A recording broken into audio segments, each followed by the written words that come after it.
Hercules, Samson, legendary strongmen. But who now is the strongest man in the world?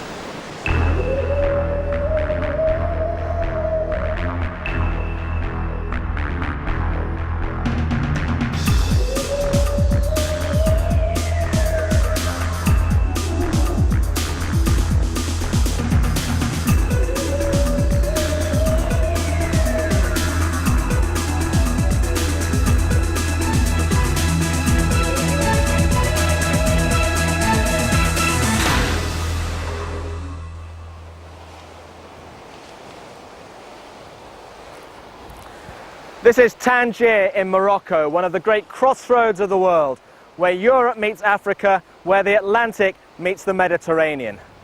And it's there, according to myth and legend, that Hercules was born. It's all Greek to me, but it's here and now that 10 of the most powerful men imaginable have gathered to find out who is the strongest man on Earth.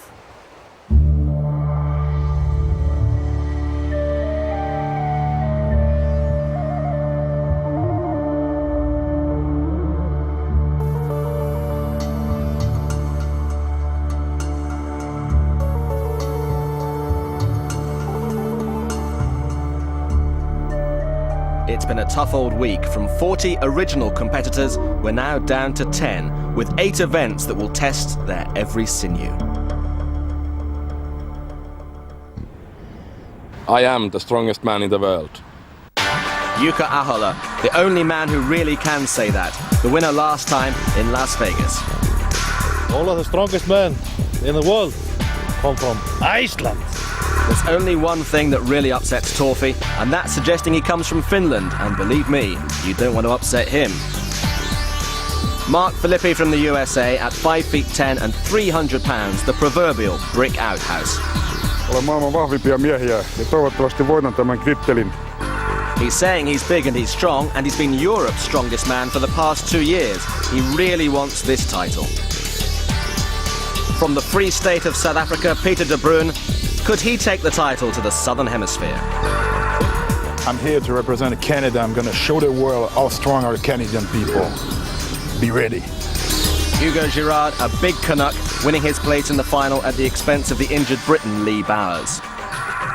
And Phil Pfister, another late entry, replacing one of the favourites, Flemming Rasmussen from Denmark. For sure, I am this year the strongest man of the world. Wout Zijlstra, the most flamboyant of all the finalists, a real crowd pleaser from the Netherlands. And his fellow countryman Berend Venneberg, after 3 near misses, at last he's through to the final. I don't care what the other guys say or think, but I'm only here for one reason, and that's to win it. Magnus Samuelsson, like ABBA, can he conquer the world? And I tell you, he's no dancing queen.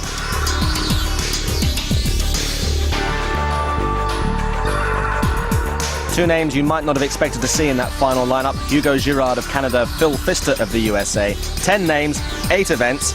Here we go.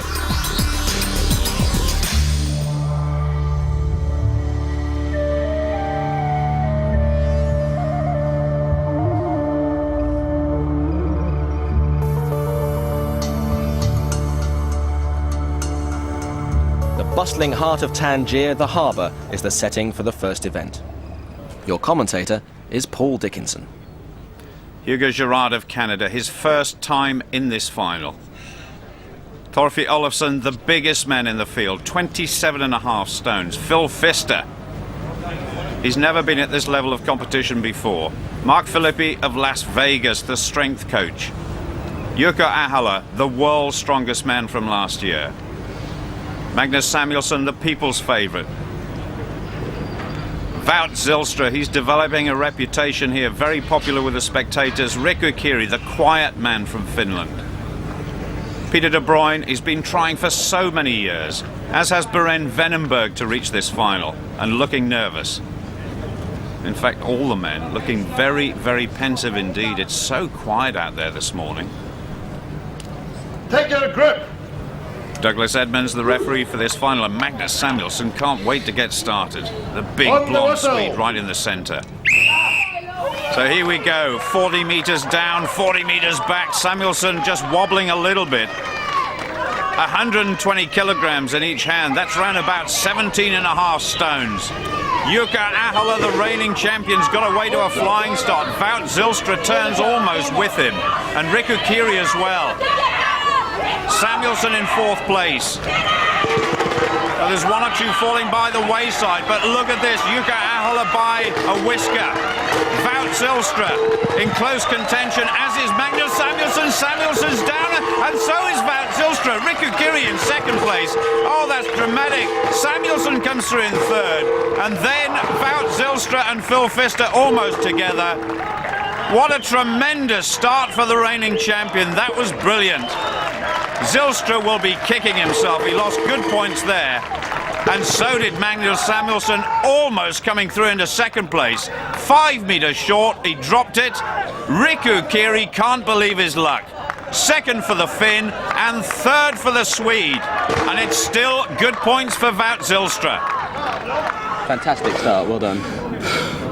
Thank you. It was very important to me that I win this event, because now I am last one in a truck pull, and when you do it last, then trucks are warm, and then you will get maybe better time.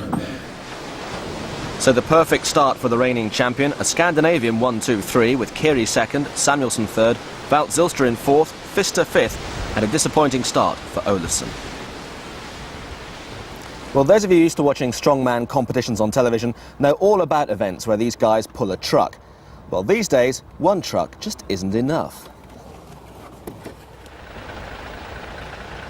Well, certainly body weight a major factor in this contest.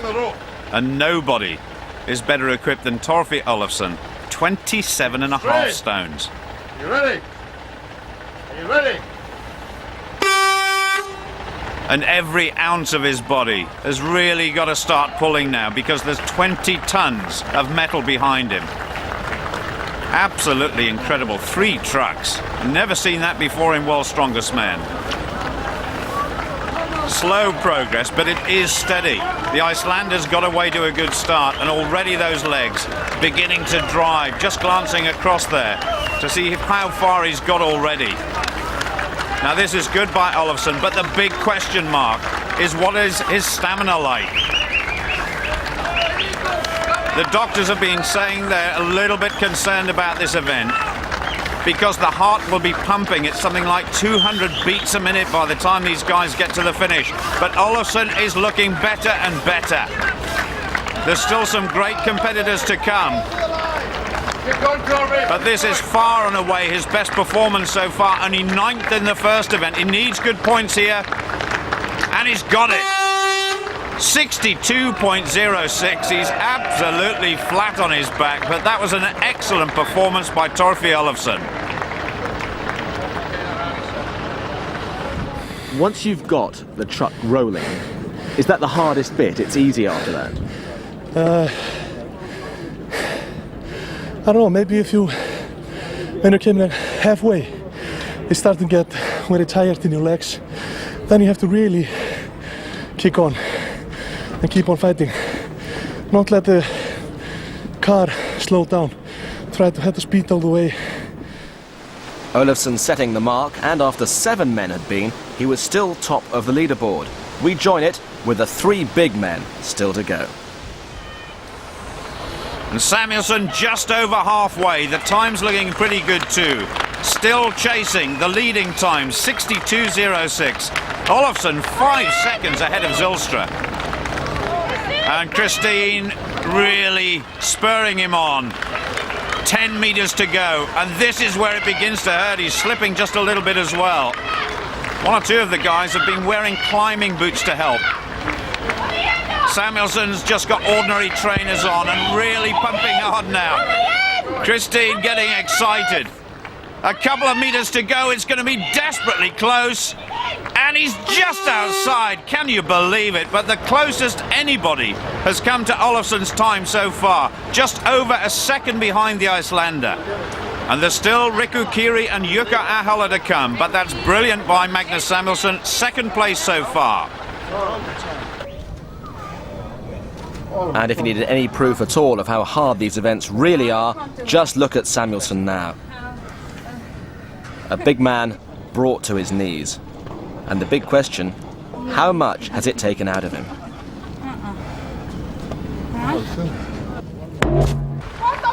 Just coming up to the halfway point for Riku, Kiri, and still the pace being set by Torfi Olofsson, 62.06, the target for Riku, Kiri.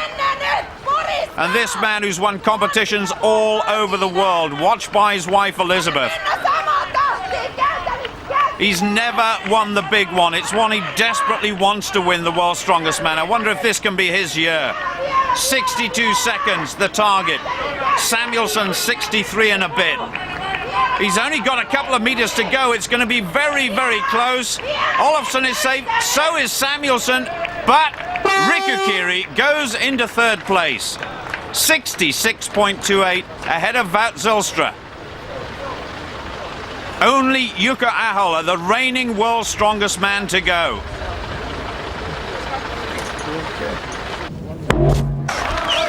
Ahola, he's got 20 meters to go. One of the smallest men in this competition. He weighs just over 20 stones. But you can see by those immense shoulders just how powerful he is. Now, he's one of these guys who's got climbing boots on for extra grip. I wonder if it's going to help him. 10 meters to go. The only man now who can stop Torfi Olofsson winning his first event in this final. He's slowing just a little bit. 5 meters to go. Look at the effort and determination in Jouko Ahola. But he's lost it. Torfi Olofsson has won his first event. The clock stops at 66.50. He's still trying to check out the time. He doesn't know it yet, but I can tell you, he finishes in fourth place. I think he's going to be disappointed. So the massive Icelander with his 60-centimetre biceps putting them to good use in that second event. Samuelsson taking second place, Kiri in third, and Ahola fourth there, which means he's joint leader along with Kiri and Samuelsson after those first two events. Very, very tight at the top. And the good news is the Swede's back on his feet. So the last 5 meters I had no arm power left and I always use it. So I just had to go on sheer willpower. But of course afterwards you have to pay the price for it. You paid quite a price. You didn't look very well. I've been really hurt after this one, but it's a new day tomorrow and hopefully I can have a good night's sleep and I will become back stronger than ever tomorrow, I hope.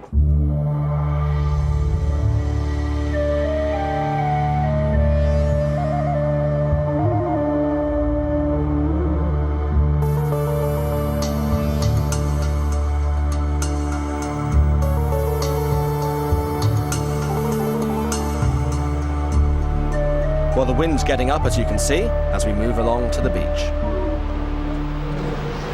Well, after the truck pull, that was fairly self-explanatory, the Husafeld stone. The what stone, you say? Well, the first man to go will be Mark Filippi, and quite simply, he and the rest of the competitors have to carry it down the course as far as possible. When they cross that white line at the end, they simply turn around and go back again. Time is totally immaterial. Distance is all important.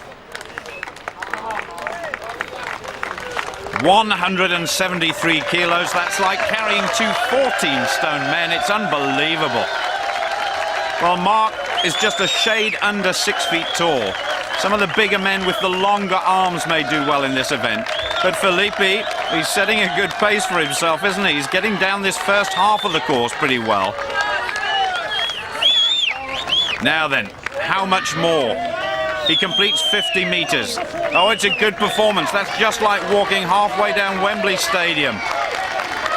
Now he's over the halfway line and going pretty well. He's wobbling a bit. Oh, it's down. But Mark Filippi sets the pace, 69.51 meters. That's going to be pretty tough to beat, that's for sure. The thing that failed on me was my hamstrings. Leaning back puts a strain on my hamstrings, and I felt good at 50. I thought I'd go quite a bit farther. And they just fatigue on you right away, and that's what basically had me lose it, because I started stumbling around a little bit. So for me, it's more my lower body having to lean back to balance the size of the stone out than more than anything else. Berent Venneberg only managed 52 metres. And then the second American, Phil Pfister, the man with the biggest hands in the competition, with a huge effort, managed to better all previous performances to take the lead with 70.3 metres. But the big four was still to go. How would the defending champion get on? Well, Torfi Olofsson of Iceland is reputed to be the master of this event, but Jouko Ahola has proved over the years that rock carrying is something he absolutely loves. So here we go. He's put a lot of sticky stuff on his chest to try and make that rock stick, but I don't think it's working. Now that rock should be carried high on the chest. It seems to be slipping all the time. He's moving his feet pretty quickly, but look at that, he's blowing a lot. Breathing when that rock is on the chest is so difficult. Oh my goodness, he's struggling already, and this is a huge surprise for the reigning champion. We've seen competitors one after the other just turn around and start to move back. Mark Filippi did that so well, but I think the champion's in serious trouble here. He's going to finish way down the field. He's got a grip of iron normally, but he's losing it. He's being urged on by the crowd, and it's just over 55 metres, 56 metres 10. Oh, big question mark there. What went wrong?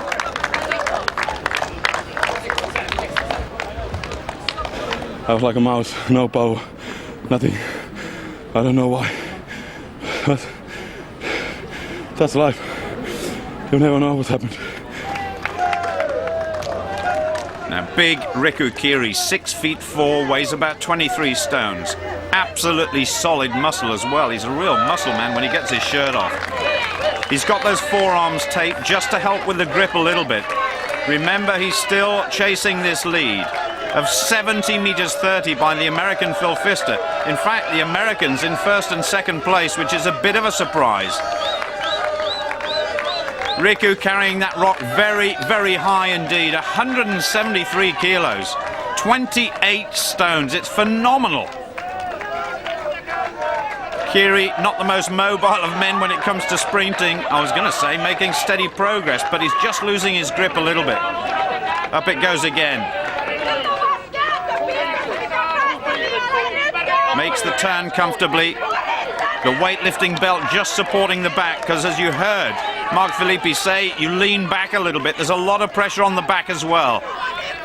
Kiri is really struggling. It looks as though he's almost like a car that's run out of petrol. The energy's just drained away, and he's gone down. Jouko Ahola's marker just on the right-hand side of the screen, and it is very close. Ahola, he's walking up the course to see exactly where the rock has landed. Oh, well, I don't know. Jamie Reeve from Great Britain, former world's strongest man, one of the marshals here, and very careful measurement. Disappointing for Riku Kiri, that's for sure, and a big surprise as well. He was expected to do well. So confirmation that Kiri just edged ahead of Ahola, but both Finns falling below expectations. A lot of people say they just lose grip on the stone. What can you do to stop that happening? There's nothing you can do. Just try to hang in there as long as you can, and just try to get as most distance as possible done in the shortest time as possible. It's a really difficult event. You can win it one time and you can be lost in it next time.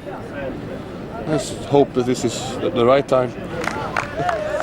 Well, Magnus Samuelsson has to be considered the favourite. He won this event last year in the final. Ideally equipped, 6'5.5". Tremendously strong arms. He's a former world arm wrestling champion. Oh, he's absolutely right as well. He's going for this first 50 metres. And as we've seen with guys like Riku Kiri, when you run out of steam, it happens so quickly. Samuelsson on his way. And as soon as he makes the turn, all the leading contenders are within his sights. Creeping up now on Ahola's mark, he goes past, and Riku Kiri. Oh my goodness, how on earth he's managing to hang on, I don't know. He's using chalk on his hands to try and help the grip, and he's gone past the leader. Phil Pfister is beaten. He wants more though. Approaching 80 metres, it may well be just short. Oh, fantastic by Magnus Samuelsson. And just one man to go. Torfi Olofsson. So has the Swede done enough? And I felt right away I had stone far too low. But I was thinking maybe I burned too much steam trying to adjust this. I just went going, kept on going. And were you looking at the other marks and just determined to get past them? Of course. But now it's Torfi's turn and he's unbelievably good in this event. Well, nobody in the history of the Husafell Stone has carried it as far as this man, but already, before he's even crossed the starting line, Torfi in a bit of trouble. Well, perhaps a miscalculation. My goodness, now this is wasting energy, that's for sure.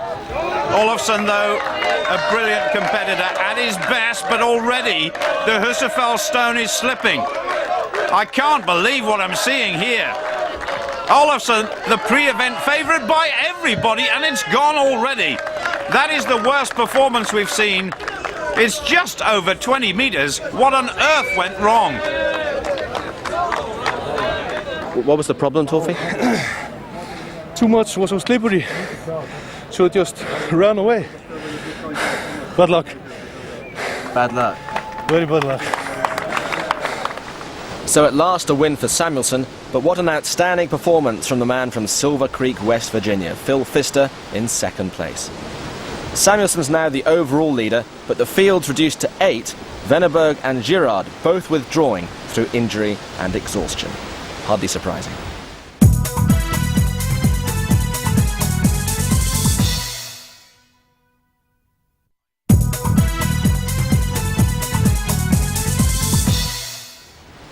Well, from the ancient folklore of the Husafell Stone to the more modern sport of car rolling. Well, in the first heat, major exertions from both Peter de Bruin on this side and Torfi Olofsson on the far side, and then a moment of almost high comedy. Olofsson sprinting for the line, falling over, and de Bruin beating him by a short head. More bad luck for the giant from Iceland. Well, it's actually funny seeing him crawling on his hands and knees to the finish line. I hope I've got him there. I mean, otherwise... Yeah, I think you've won by 0.3 of a second, I think you were. Otherwise, I'll feel very bad. I mean, if you can't beat a man crawling for the line, that's bad. And so to the next heat, Jouko Ahola of Finland on the right-hand side, up against his teammate and countryman Riku Kiri. Ahola in third place overall and Kiri in second. I wonder which one of them will be the flying Finn after this event. Ahola perhaps better built for sprinting, but Riku Kiri is massively strong and I think he's just ahead. Ahola desperately trying to get this one over, and I think Kiri's got a problem. Now, did that car fall back on him when he tried to get it over? Ahola carries on and going well. That's one complete turn. He needs one more now. Peter de Bruyn's time, 37.88. It seems well within his compass at the moment. Just one more little flip and he's got it. Now the sprint is on. Ahola drives over the line. He's done it. 35.25. But what price has Riku Kiri paid? He's definitely injured. It could be his leg or his ankle. It hit him on the chin too. Oh my goodness, it rolled backwards. And that could be very costly indeed for Riku Kiri. And that's the way it turned out. The combination of an ankle injury and now a hamstring pull would rule him out of the event. Europe's strongest man was not going to take over the world this time.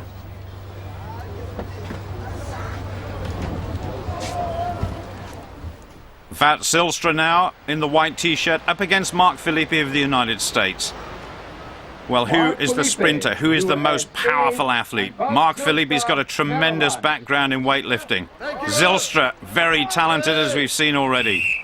35.25 seconds. Ahola's leading time so far. That barrel just being thrown underneath the car every time it goes upright so that it doesn't fall back on the competitor. That's Mark Filippi. Zijlstra is really flying. This is a good time from Zijlstra. Filippi is a long, long way behind. Come on now, big effort from Mark required here. Zijlstra's really flying. He's certain to beat the time. And Filippi's car has fallen back down. Oh my goodness. His leg is trapped underneath him. Help arriving very quickly, but this looks very serious. And it was. Mark, sorry to get you to relive this again, but just tell us what happened. I was on my second roll and trying to get the car up high enough to get it over, and I got underneath it. I think I was in the sand and didn't have any support underneath my feet. It just came back on me, and just felt something pop in my knee. It was very easy for me. I'm explosive. You know I have the world record weight fright, so I can use that power for boo. So that was go very easy. And a very big sprint for the finish. I'm a good sprinter, eh? I told you. Look out, Donovan Bailey. Yeah. I think maybe I beat him. I'm very, I have a lot of speed. I'm a good sprinter. An incredible time set by Wout Zijlstra, 27.5. But what can Magnus Samuelsson or Phil Pfister of the United States do about it?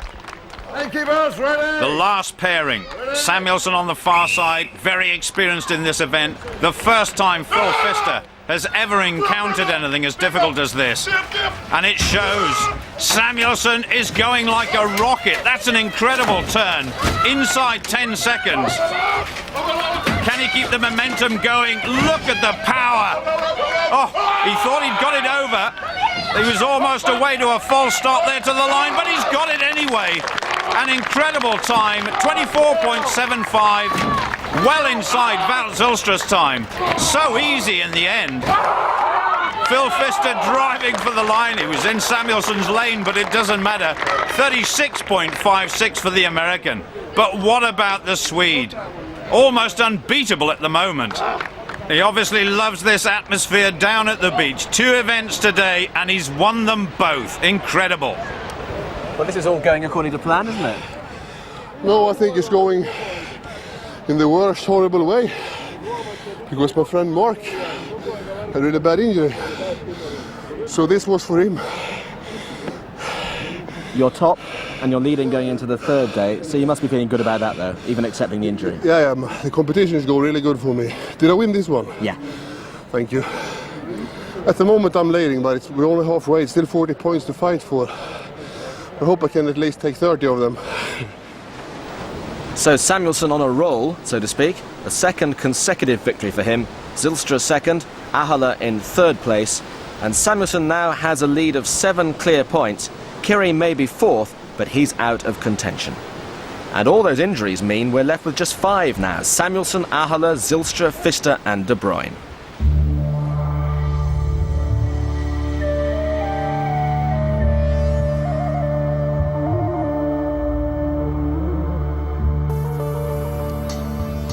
Well, this next event that's really going to test every sinew in their body is called the Power Steps. So with only 5 competitors left altogether, Peter finds himself on his own to contest the power stairs. 600 kilograms to be hoisted up the 6 steps. Each one of those weights weighing in at the incredible total of 200 kilos. That's like a big car engine. The clock starts now. Well, as you can see, the legs, the back and the arms have got to be incredibly strong, and it does help if you're pretty tall like Magnus Samuelsson as well. Peter making sure that that weight is all the way over the lip. The referee making sure as well. And this is when fatigue starts to kick in, when it really hurts. Oh. Peter very disappointed that Gerrit Badenhorst, his training partner and teammate from South Africa, couldn't make it through to the final. Gerrit, in fact, has had to go back to his hometown of Bloemfontein to have an operation on his arm. Now, Peter, come on, what have you got left? The crowd are going to get behind him in a minute because this is where it becomes very, very difficult. You heard the doctor talking about incredible heart rates. And it's beginning to hurt now. It looks like a pretty good time to me. Come on, one last lift. And not quite. He's got to push it on all the way. That's it. Just over 64 seconds. In fact, 64.40, the exact time, and that is what the rest have to follow. It wasn't too heavy. It was quite high. You had to lift it quite high, and the weight keep banging you against your inner thigh, and that makes it heavy, and it swing a lot. But it's not too difficult. But I don't want to kill myself at this moment. All I need to do is not to injure myself and hang in there. Well, here we go. Jouko Ahola, world's strongest man last year, on the left-hand side, up against the American Phil Pfister. USA. I think Phil Pfister enjoying this experience. Jouko Ahola looking pensive, almost looking nervous. He's got to get a win here. Samuelsson is 7 points ahead, and time is running out. Off we go. Oh, Jouko Ahola is almost throwing those weights up. That is unbelievable. 200 kilograms is a massive weight. Phil Pfister, as you can see, some way behind, by far and away the taller of the two men. But Ahola is the one with the sheer power. Oh, 2/3 of the way there. And the clock hasn't even gone beyond 30 seconds. He's sprinting down the stairs. Samuelsson to go next. And he must be impressed with the performance of Jouko Ahola. Just 2 steps to go, and it's amazing. Jouko Ahola is going to stop the clock under 40 seconds, 39.75. I'm not sure anybody can beat that. That is simply phenomenal. Phil Pfister has got a long way to go yet. He's a young man. I'm sure he's got many big years left in him. In terms of world's strongest man, he's still learning all the time. And he's got a good coach at the moment. Ahola standing on top of the rostrum and giving the American a little bit of advice. But what a performance by the reigning champion. Pfister from Silver Creek. I think he's just about had it. Now, come on. Oh, he's just about an inch short on the top. I think he's had enough. Jouko Ahola, the master of the power stairs for the time being.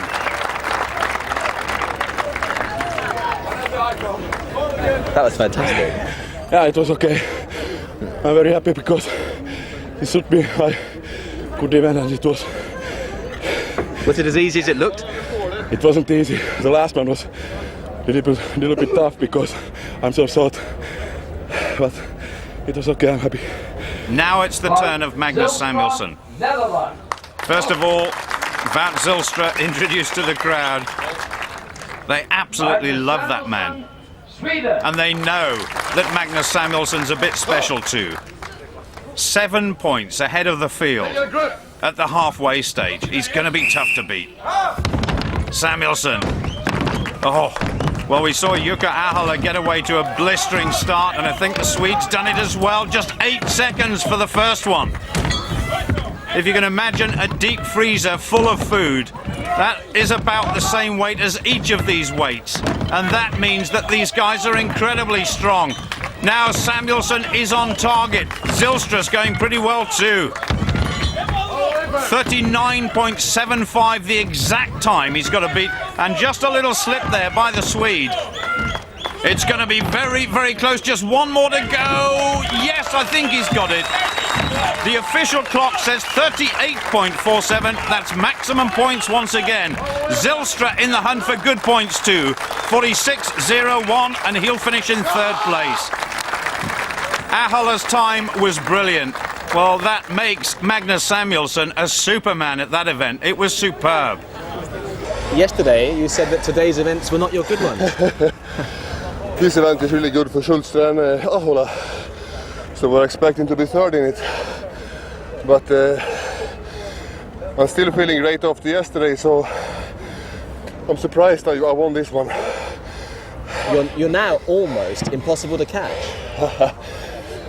Still 30 points to fight for, but this helps it a bit on the way. So I'm closer and closer now. Going against the form book maybe, but a third consecutive win for Samuelsson. Ahola 1.3 seconds adrift, and the giant Swede taking an iron grip on proceedings now. The world champion 8 points behind him. So it's very simple now. All you have to do is win this event and you've won. Yeah, the only problem is that I can't win this event, I think. But I've been thinking that the whole week, so maybe I do. Have you still got a chance, do you think? I'm 10 points after Samuelsson, so he make mistakes 3 times, 2 times, but I think it's not possible. And Jouko, what about you? Have you still got a chance? I hope so. There's still 3 events left, and everything can happen. Well, if Jouko Ahola had a joker to play in any of the events contested so far, it would be this one. He's complaining about something. Maybe the fact that this event is taking place outside. The sun is blazing hot as well. This 140 kilos. Only one man has done it so far. That's Peter de Bruyne of South Africa. Oh, it's a little bit unsteady. Gets it eventually. He's not happy about something. So, drawing level with Peter de Bruyne at the moment. Wout Zijlstra now with the same weight. He really does get this crowd wound up. The man from Friesland in the Netherlands. Phil Pfister of the United States, the only man to have been eliminated so far in the competition. Take your grip.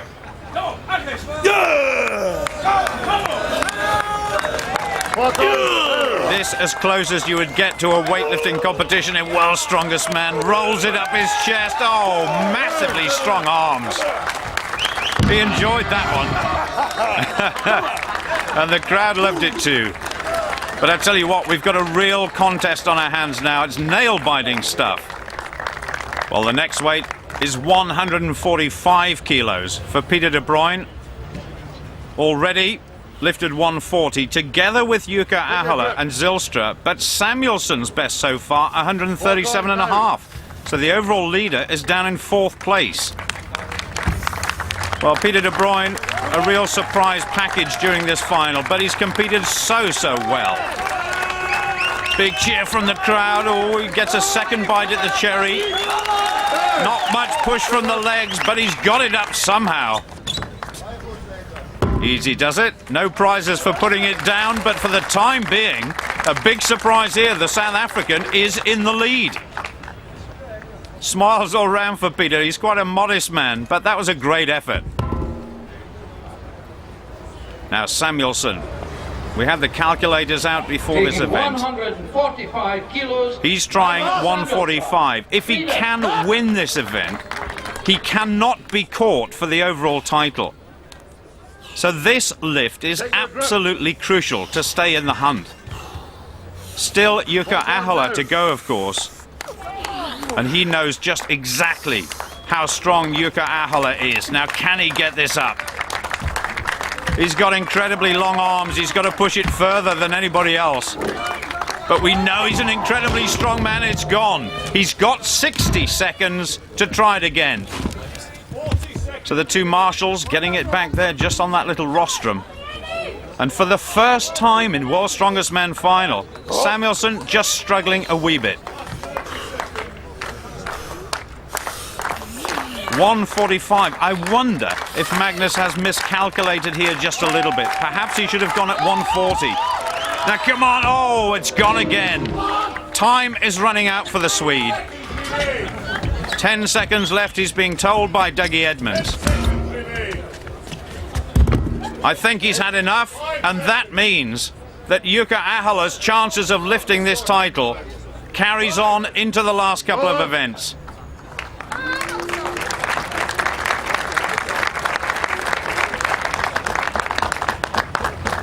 Well, the bar has gone up once again, or should I say, we've got a new bar.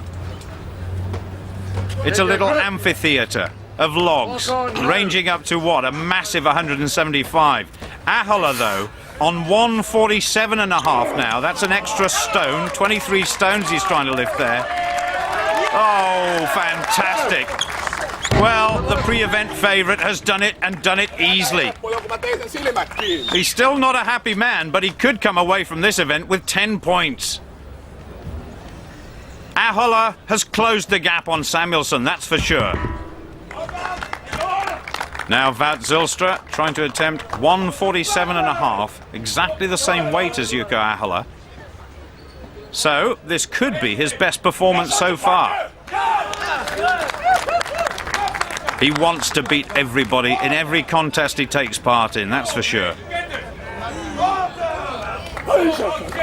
He's developed a real rapport with the crowd as well. They love him to bits. A new name to World's Strongest Man, but by far and away the most popular fella here at the moment. 1:47.5. Easy does it, up to the chest. Now he's got to drive the legs. Oh, he can have another go. Well, is he going to try it again or not? I think he is. He's pointing at his head, thinking, I've got to be mentally prepared for this as well as physically. Now, come on, you can do it.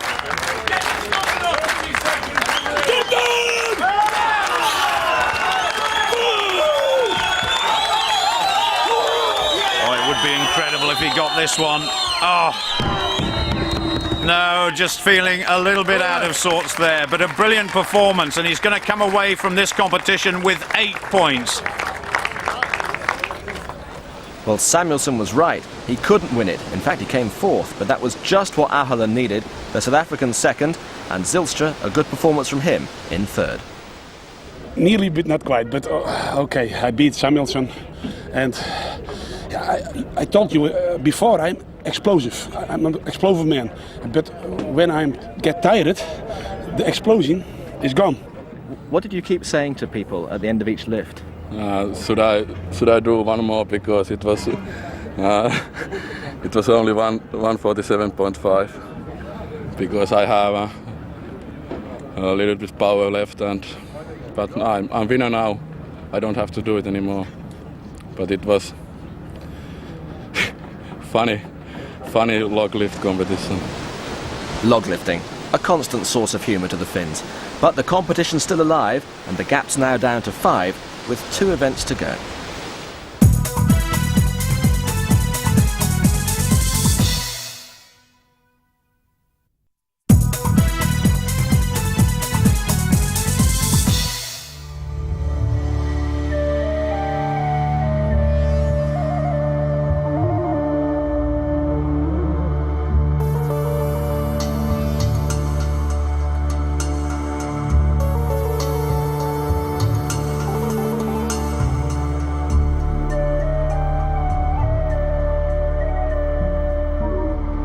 So we've come 60 kilometres east of Tangier to the wonderfully historic setting of Tétouan. There's been a city here since the 3rd century BC, and it was the capital of the Spanish protectorate until Moroccan independence in the 50s. And it's here, in front of the palace of King Hassan II, that the world's strongest man is going to be crowned today.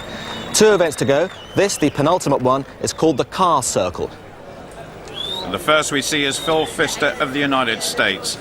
It's been a real learning curve for this young man. Get ready! He's learned a lot from his fellow competitors, but I don't think he's attempted anything like this before. The car weighs an incredible 380 kilograms.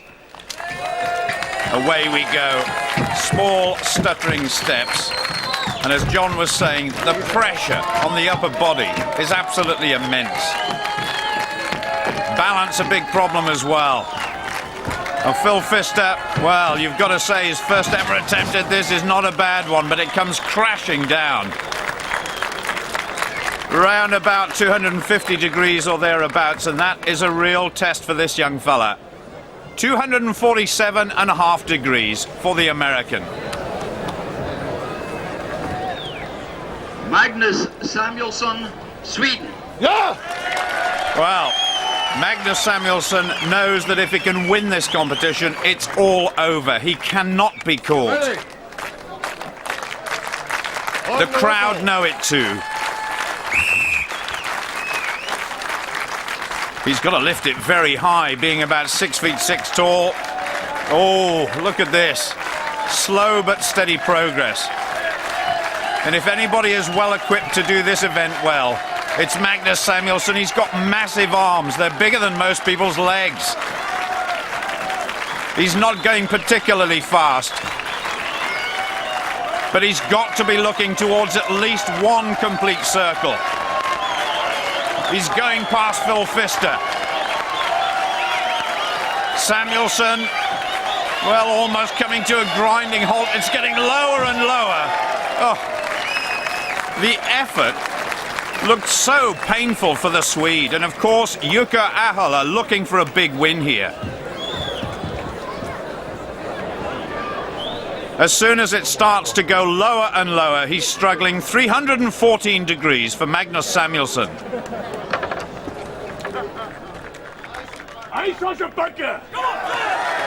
Well, he said that all throughout the competition. I want to win, I want to beat everybody. Trying to lock the arms together. The target, 314 degrees. That was set by Magnus Samuelsson. Zijlstra enjoying himself so much here.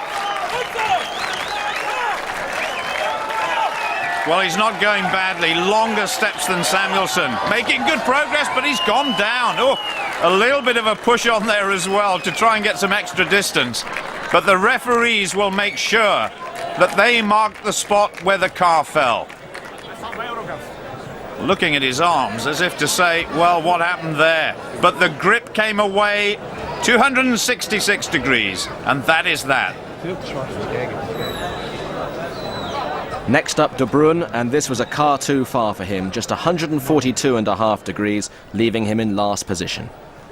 Jouko Ahola, Finland. And it's all down to Jouko Ahola. He's not the biggest man around, but he's solid muscle. On the whistle.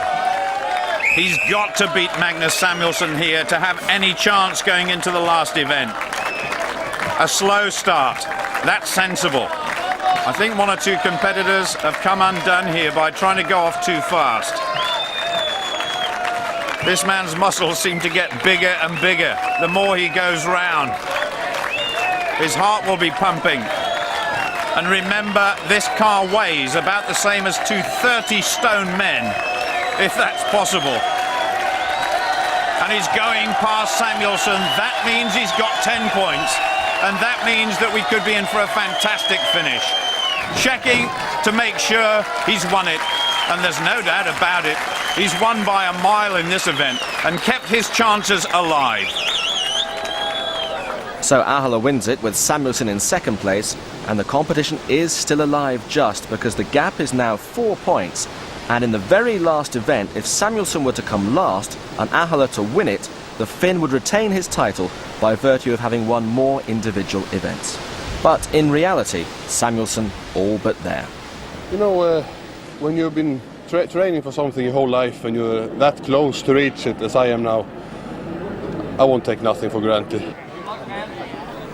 Well, the last event is the medley. This involves weight carrying, tyre flipping and barrel hurling, and the first two have gone already, and De Bruyn didn't manage to finish the course.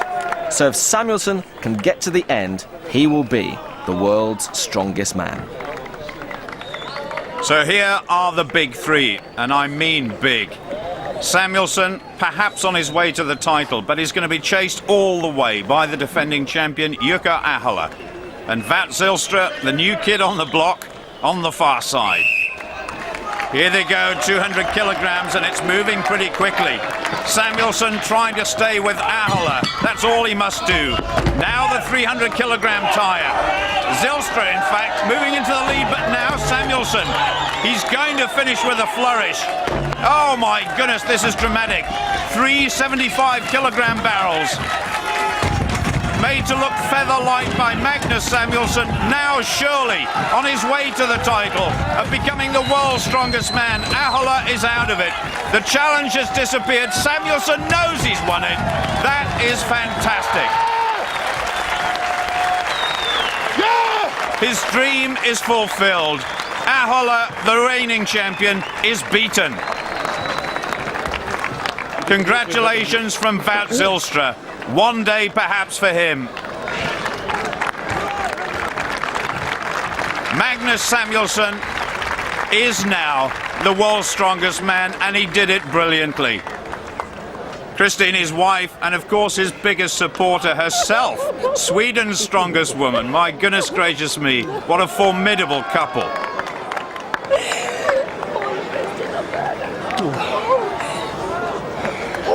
My father once told me that it doesn't matter which sport you choose to compete in as long as you become world champion. And now I've done it. You are no longer the world's strongest man. What are your thoughts on what's happened over the last few days?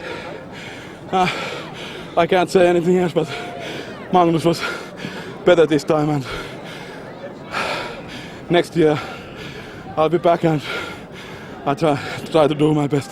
I know that guys like Kiri, Ahola, Flemming, it's very good athletes, and you can never say that you're going to beat them. So I knew I needed a bit of luck to have a chance, but luckily for me this time everything went my way. Maybe next time again it goes Ahola's way. But I'm very proud to win the competition where he is in the final. What does it feel like when people say you are the world's strongest man? I've only been it for 20 seconds or something, so it's kind of hard to say. So Samuelsson winning that last event in style, and he took 4 out of the 8 events overall, and but for the log lift, he was never out of the first 3.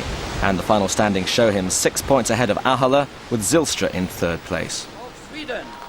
Well, obviously an immense achievement by all 5 men to complete the 8 events, but it's Samuelsson, 6'6", 22 stone, the farmer from Sweden, who lifts the Metrex trophy and realises a lifetime ambition. All that training worthwhile, because he is now the world's strongest man.